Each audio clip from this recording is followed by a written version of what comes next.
आगमन हो चुका है और जैसे ही मौसम करवट लेता है, सर्दी, जुकाम, खांसी की समस्याएं आम बात हो जाती हैं। आज इस वीडियो के माध्यम से हम बात करेंगे कुछ ऐसे योगासनों की जिनको यदि आप नियमित रूप से अपनी दिनचर्या में सम्मिलित करते हैं तो इन समस्याओं से आपको लाभ मिलेगा। और इसके साथ ही इन समस्याओं के मुख्य कारणों पर भी हम नजर डालेंगे। तो आइए अपने वीडियो को प्रारंभ करते हैं। हार्दिक अभिनंदन, मेरा नाम सोनाली है और मेरे YouTube चैनल में आप सभी का बेहद स्वागत है। सबसे पहले हम बात करते हैं सर्दी, जुकाम और खांसी के मुख्य लक्षणों की। जैसा कि आए दिन आजकल आप न्यूज़ चैनल्स में सुन रहे हैं कि इस शहर का AQI यानी कि एयर क्वालिटी इंडेक्स इतने के पार हो गया है। सबसे मुख्य जो रीजन है वह है पर्यावरण का प्रदूषित होना। इन समस्याओं का दूसरा सबसे प्रमुख कारण है धूम्रपान। इसके अलावा वात, पित्त, कफ ये 3 शारीरिक दोष यानी कि त्रिदोष कहे जाते हैं। जब इनमें से कोई एक भी असंतुलित हो जाता है तो हम अस्वस्थ हो जाते हैं। जब हमारा कफ दोष असंतुलित होता है तो इसकी वजह से हमें गले और फेफड़ों संबंधी समस्याएं प्रारंभ हो जाती हैं, जैसे कि सर्दी, खांसी और जुकाम। जो लोग फिजिकल रूप से इनएक्टिव होते हैं उन्हें भी ये समस्याएं हो जाती हैं। इसके साथ ही जो लोग तला, भुना और गरिष्ठ भोजन करते हैं, जिन्हें अपच की समस्या होती है, वे भी इन समस्याओं से रूबरू हो जाते हैं।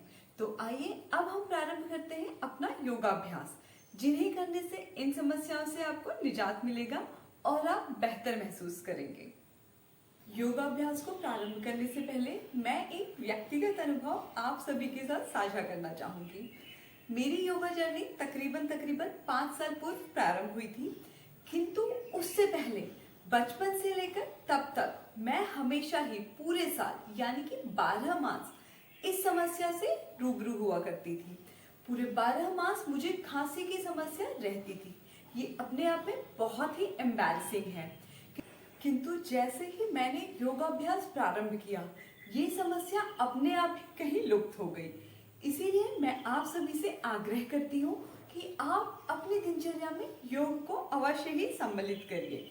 इससे न जाने खांसी, जुकाम के अलावा कितनी अन्य समस्याएं अपने आप ही गायब हो जाएंगी। तो बढ़ते हैं अपने योगाभ्यासों की तरफ। मैट पर सुखासना में बैठ जाएंगे। आपकी गर्दन, कमर और मेरुदंड सीधी रहेगी। हाथों से चाहिए तो ज्ञान मुद्रा बना लीजिए। आंखों को बंद करेंगे। एक बार डीपली इनहेल और एक्सहेल करेंगे।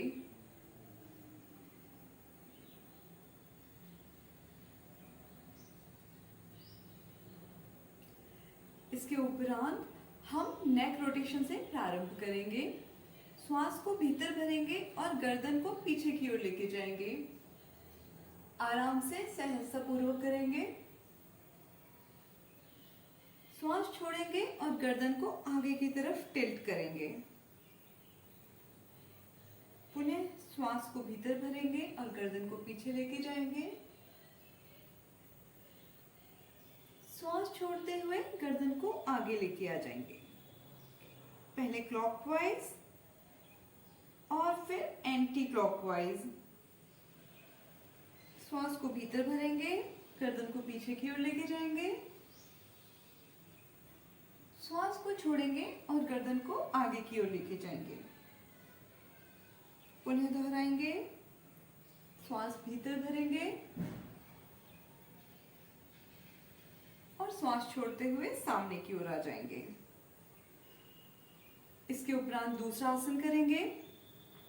श्वास भरेंगे और गर्दन को पीछे की ओर झुकाएंगे।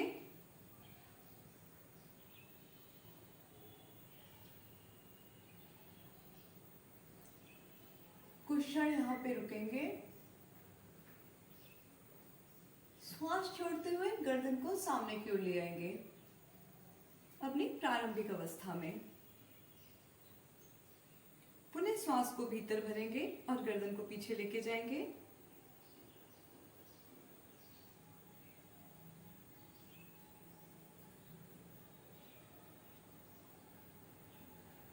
श्वास को छोड़ते हुए गर्दन को प्रारंभिक अवस्था में ले आएंगे। तीसरे योगाभ्यास के लिए आपको अपने बाएं हाथ से अपनी दाएं तरफ के सर को इस प्रकार से हल्के से पकड़ना है। श्वास को भीतर भरेंगे और श्वास छोड़ते हुए गर्दन को धीरे से अपने बाईं तरफ टिल्ट कर लेंगे। इस प्रकार से गर्दन को हल्के से झुकाएंगे, कोई जोर जबरदस्ती नहीं करनी है। श्वास को भीतर भरेंगे और प्रारंभिक अवस्था में आ जाएंगे। अब अपने दाएं हाथ से अपने बाएं तरफ के सर को इस प्रकार से पकड़िए, श्वास को भीतर भरिए, श्वास छोड़ते हुए अपनी दाएं तरफ गर्दन को इस प्रकार से झुका लेंगे। कुछ क्षण यहाँ पे रुकेंगे और पुनः अपनी प्रारंभिक अवस्था में आ जाएंगे। ये 3 योगाभ्यास हमारी गर्दन से जुड़े हुए हैं। अब हम कार्य करेंगे अपने शोल्डर्स पर। तो पहले हमें बैठ जाना है, गर्दन कमर और मेरुदंड सीधी रहेगी। श्वास को भीतर भरेंगे और क्लॉकवाइज डायरेक्शन में अपने कंधों को ऊपर की ओर रोटेट करेंगे। श्वास छोड़ते हुए कंधों को नीचे लेके आएंगे। पुनः दोहराएंगे, श्वास को भीतर भरेंगे और कंधों को ऊपर की ओर रोटेट करेंगे, श्वास छोड़ते हुए नीचे की ओर। अब एंटी क्लॉकवाइज इसे दोहराइए। श्वास को भीतर भरेंगे, कंधों को ऊपर लेके जाएंगे, श्वास छोड़ते हुए कंधों को नीचे ले आएंगे।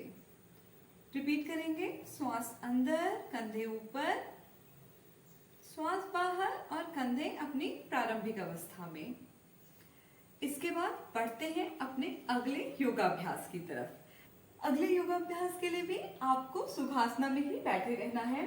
आपकी गर्दन, कमर और मेरुदंड एकदम सीधी रहेगी। आंखों को बंद कर लेंगे। धीरे से दोनों हाथों को पीछे की ओर इस प्रकार से लाके इंटरलॉक कर लेंगे। शोल्डर ब्लेड्स को एक दूसरे के नजदीक लाएंगे, जिससे कि हमारा जो चेस्ट एरिया है वो ओपन होगा और फेफड़ों संबंधी समस्या से हमें राहत मिलेगी। अब श्वास को भीतर भरेंगे और गर्दन को पीछे की ओर धीरे से ड्रॉप कर लेंगे। इनहेल कीजिए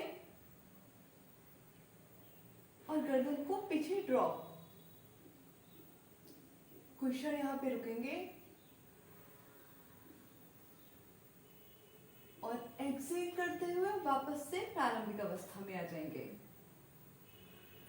पुनः दोहराएंगे, इनहेल,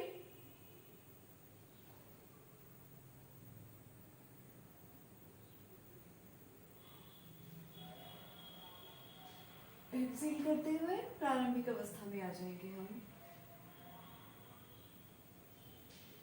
अगले आसना का नाम है बालासना। इसे करने के लिए वज्रासना में बैठ जाएंगे। इस प्रकार से दोनों पैरों के बीच में थोड़ा सा गैप कर लेंगे। यथासंभव आपको अपने दोनों पैरों को आपस में एक दूसरे से दूर करना है। श्वास को भीतर भरेंगे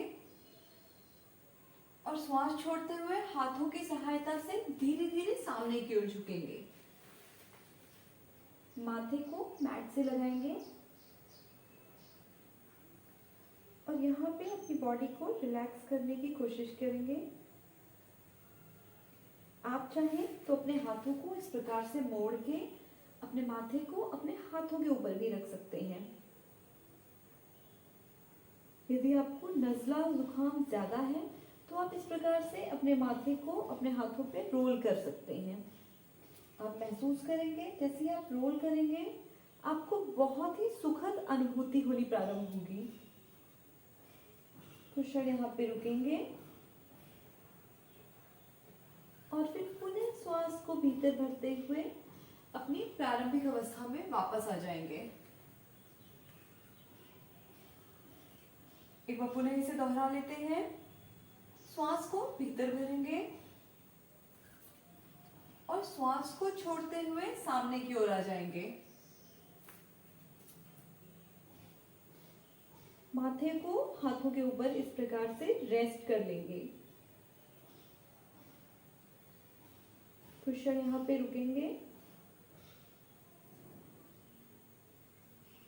और फिर वापस से श्वास को भीतर भरेंगे और अपनी प्रारंभिक अवस्था में धीरे से वापस आ जाएंगे। अगला आसना है परिव्रत सुखासना। इसके लिए आपको सुखासना में ही बैठे रहना है। अब हमें अपनी गर्दन, कमर और मेरुदंड को सीधे रखना है। श्वास को भीतर भरेंगे और बाईं तरफ से पीछे की ओर देखेंगे। आपका बायां हाथ पीछे चला जाएगा शरीर के और दायां हाथ आपके बाएं घुटने पर इस प्रकार से आ जाएगा। शरीर को पीछे की तरफ मोड़ेंगे। कुछ क्षण यहाँ पे रुकेंगे और धीरे से अपनी प्रारंभिक अवस्था में आ जाएंगे। इस अभ्यास को अब अपने दाएं तरफ दोहराएंगे।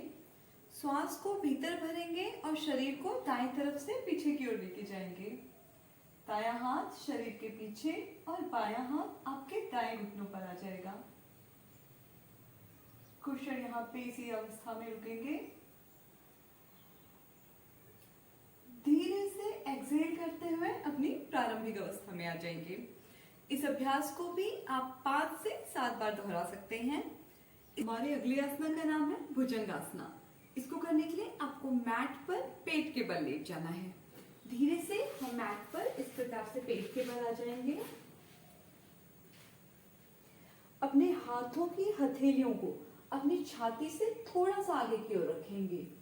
एल्बोज को अंदर की ओर स्क्वीज कर लेंगे। बाहर की ओर इस प्रकार से फैला के नहीं रखना है। इस प्रकार से आपको अंदर की ओर उन्हें स्क्वीज कर लेना है। दोनों पैरों को आपस में मिला के रखेंगे और टोज पॉइंटेड आउट रहेंगी। पैर आपके एक्टिवेटेड ही रहेंगे।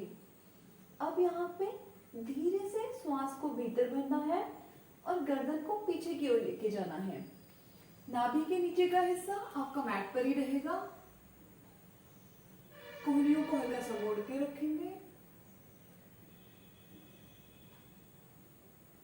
कुछ क्षण रुकने के बाद धीरे से श्वास छोड़ते हुए प्रारंभिक अवस्था में वापस आ जाएंगे।